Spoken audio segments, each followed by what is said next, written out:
اس وقت جو آبنائے ہرمز کی سیکیورٹی کے حوالے سے امریکہ ایک الائنس بنانا چاہ رہا تھا کہ جس میں دنیا کے سارے بڑے ملک شامل ہو جائیں، وہ اپنے جنگی بیڑے بھیجیں اور ایران نے جو آبنائے ہرمز کو روکا ہوا ہے اس کو کھلوائیں، اس میں امریکی بری طرح ناکام ہو گئے۔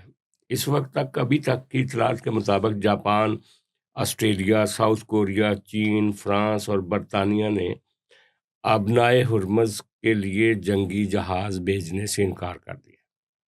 آج ابھی تھوڑی دیر پہلے برطانیہ کے جو پرائم منسٹر ہیں انہوں نے ایک اپنی قوم سے خطاب کیا اور انہوں نے کہا کہ ہم اس جنگ میں براہ راست شریک نہیں ہوں گے۔ جو برٹش پرائم منسٹر ہیں کیر سٹارمر، انہوں نے کہا کہ یہ جو آبنائے ہرمز کو کھولنے کی بات ہے یہ کوئی آسان ٹاسک نہیں ہے اور اس کے لیے ہم کوئی اپنے جہاز نہیں بھیجیں گے۔ اچھا، اسی طرح جو ایک ٹرمپ صاحب نے کل میڈیا سے بات چیت کرتے ہوئے کہا کہ ہم ایران سے بات کرنا چاہ رہے ہیں جنگ بندی کے حوالے سے، لیکن ایران میں تو کوئی بچا ہی نہیں ہے جس کے ساتھ ہم بات کریں، ان کے تو سارے لیڈر مر گئے۔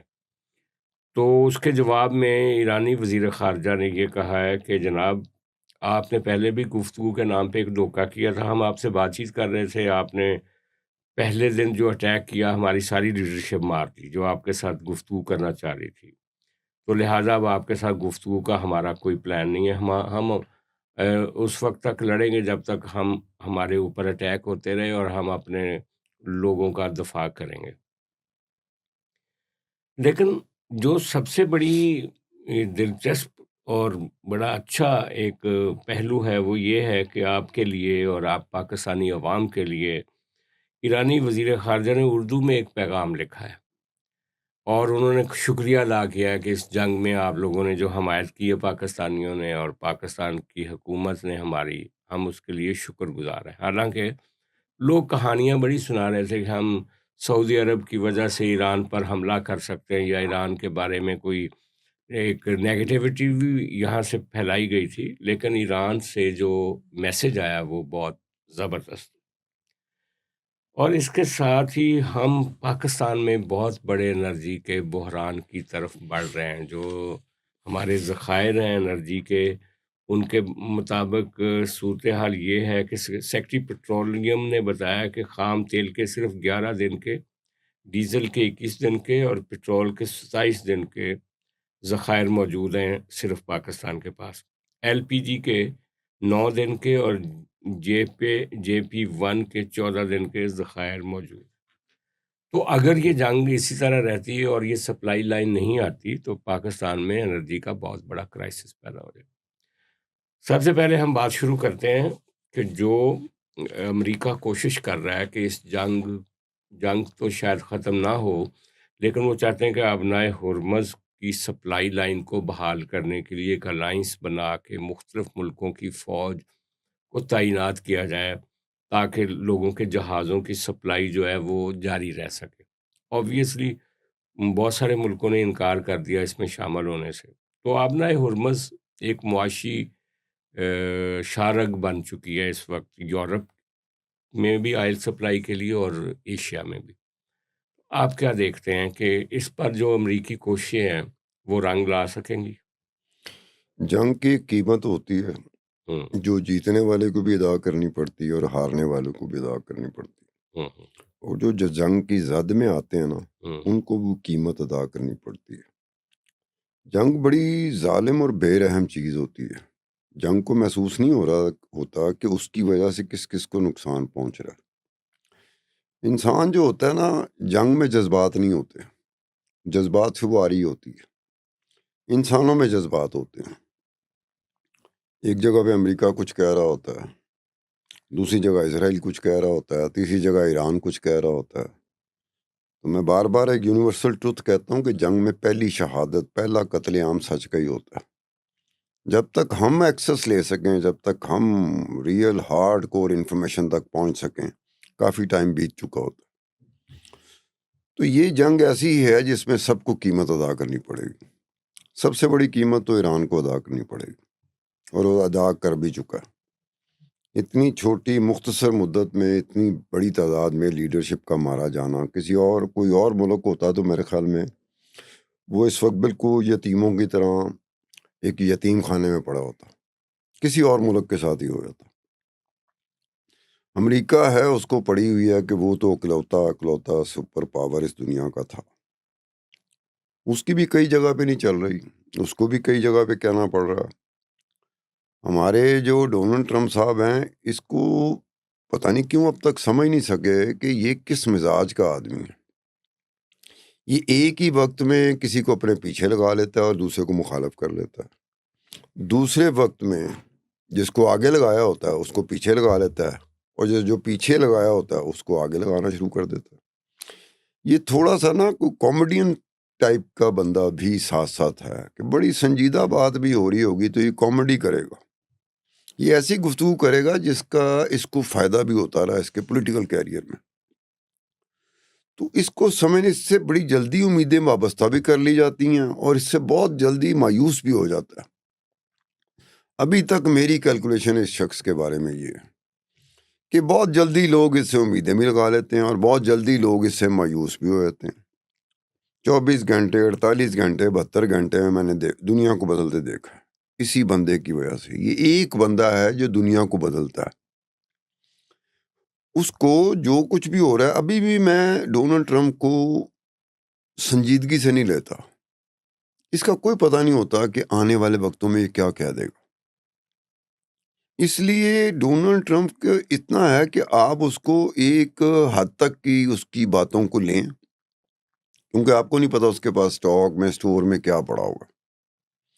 دوسرے جو لوگ ہیں یا دوسرے جو ممالک ہیں جس میں ایران بھی آ جاتا ہے، اسرائیل بھی آ جاتا ہے، نیتن یاہو کا یہ سٹائل نہیں ہے جو اس کا ڈونلڈ ٹرمپ کا۔ وہ بھی ایک نارمل جو میں سیاستدان ہوتا ہے، ایک وقت میں آ کے اس نے جیسے سیاستدان بڑک مارتا ہے وہ بھی مار دیتا ہے، اور خاص طور کے جنگ کے موقعوں پہ ہمیں اکثر و بیشتر بڑکیں سننے کا موقع مل جاتا ہے۔ ڈی مورلائز نہیں کرتا جنگ میں جو رولر ہوتے ہیں نا وہ اپنی قوم کو ڈی مورلائز اس طرح نہیں کرتے کہ جی ساڈا نقصان ہو گیا۔ اگر وہ یہ کہنا شروع کر دیں تو قوم ڈی مورلائز ہو جائے گی۔ آپ کے بندے مر بھی رہے ہوں تو آپ بڑھاوا دے رہے ہوتے ہیں، حوصلہ دے رہے ہوتے ہیں کہ نہیں یہ ہم کھڑے ہیں، ہم دیکھ لیں گے، ہم نبڑ لیں گے، وقت بتائے گا، یہ کرے گا۔ یہ سارے وہ جنگی ٹیکٹکس ہوتے ہیں، ایک وار سٹریٹجی ہوتی ہے کہ جس میں کہا جاتا ہے کہ پیچھے تو آپ کی قوم کھڑی ہوگی، آپ کے لوگ کھڑے ہوں گے۔ اگر وہ ڈی مورلائز ہو گئے تو بھائی جان پھر آپ سمجھ جائیں، پھر آپ کے لیے سنبھلنا بڑا مشکل ہوگا۔ اب ایران کا یہ ہے کہ وہاں سب سے بڑا جو ان کو ایج ملا ایران کو، وہ ایران کے لوگ ہیں، ایران کی قوم ہے۔ اگر ایران کے لوگ اور ایران کی قوم اس طرح کے دلیر نہ ہوتے، یہ حکومت ختم ہو چکی تھی، یہ اسٹیبلشمنٹ ایران کی ختم ہو چکی تھی، یہ حکومت ایران کی ختم ہو چکی تھی۔ وہ تو لوگوں نے سہارا دیا ہوا۔ اگر وہ لوگ ہماری طرح کے یا وینزویلا کی طرح کے نکل آتے، حکومت ختم تھی، رجیم ختم تھی۔ وینزویلا کو دیکھو کہ وینزویلا میں وہ گھستا ہے کس طریقے سے گھستا ہے، گھس کے دکھائے کوئی۔ وہ وینزویلا میں اس کے صدر کو، اس کی بیگم کو اس کی خوابگاہ سے اٹھاتا ہے۔ اس کی خوابگاہ تک پہنچنا تو کون سی سائنس اور ٹیکنالوجی تھی جس کا استعمال امریکہ نے کیا؟ وہاں تک پہنچا، اس کو اٹھایا، قوم ہلی تک نہیں، آرام سے بیٹھی رہی۔ قوم نے سارے معاملات طے کر لیے وینزویلا نے ڈونلڈ ٹرمپ کے ساتھ، یہاں دوسری طرف اس کی قوم کھڑی ہے۔ میں نے بتایا کہ وہ ہماری طرح کے، ہمارے لوگوں کی طرح ڈیڈ اینٹی نہیں ہے، وہ الائیو ظاہر اینٹیز ہے ہے۔ ان کے بارے میں تو کہتے ہیں نا جی کہ ان کی پچھلے کوئی 5000 سال کی تاریخ تو ہے، اور ان وہ کو کھڑے قوم ہے، رہنے ایک قوم ہے ان وہ۔ کو کھڑے رہنے کی عادت ہے، ہمیں بھاگنے کی عادت ہے۔ اچھا، لیکن جو اس وقت سب سے بڑا عالمی سیاست میں ایک بھونچال آ گیا نا، وہ یہ ہے کہ ٹرمپ نے جو امریکہ کی سیکنڈ ورلڈ وار کے بعد جو انہوں نے ایک سیٹنگ دنیا کی کر رکھی تھی نا، اس کو اس نے توڑ دیا ہے ٹرمپ نے۔ سب سے بڑا واقعہ تو یہ ہوا کہ نیٹو پہلی دفعہ جو ہے وہ اتنا ان افیکٹو ہو گیا، یا نیٹو ملک پیچھے ہٹ گئے اس جنگ سے۔ کہ آج اس کو یہ کہنا پڑ گیا کہ اگر آبنائے ہرمز کی سیکیورٹی کے لیے آپ نہیں آتے تو نیٹو جو ہے نا وہ اس کی قیمت ادا کرے گا، اور نیٹو کے لوگوں کو کا مستقبل جو ہے وہ بہت بھیانک ہوگا۔ یہ آج کہا ہے ٹرمپ نے۔ اچھا، لیکن نیٹو ملکوں نے کہا جی کہ نہیں، ہم انٹرسٹڈ ہی نہیں ہیں۔ آج فرانس کے پریزیڈنٹ نے ایرانی پریزیڈنٹ سے گفتگو کی ٹیلی فون کے اوپر، اور اس نے یہ کہا کہ آپ اس جنگ کو روکیں، اور اس نے ایران والے نے بھی بتایا ہوگا کہ ہماری کیا کیا مشکلات ہیں، ہمارے ساتھ کیا معاملات ہیں۔ وہ صرف ڈپلومیسی کر رہے ہیں۔ چین کو دھمکی لگائی ہے آج ٹرمپ نے کہ اگر آپ ابنائے ہرمز میں اپنی فوج نہیں بھیجتے تو میں نے جو ملاقات کرنی تھی شی پن جنگ سے، ابھی ریسنٹ اس کی آنے والے دنوں میں ملاقات تھی 2-3 مہینے کے اندر، تو اس نے کہا اس کو میں ڈیلے کر دوں گا۔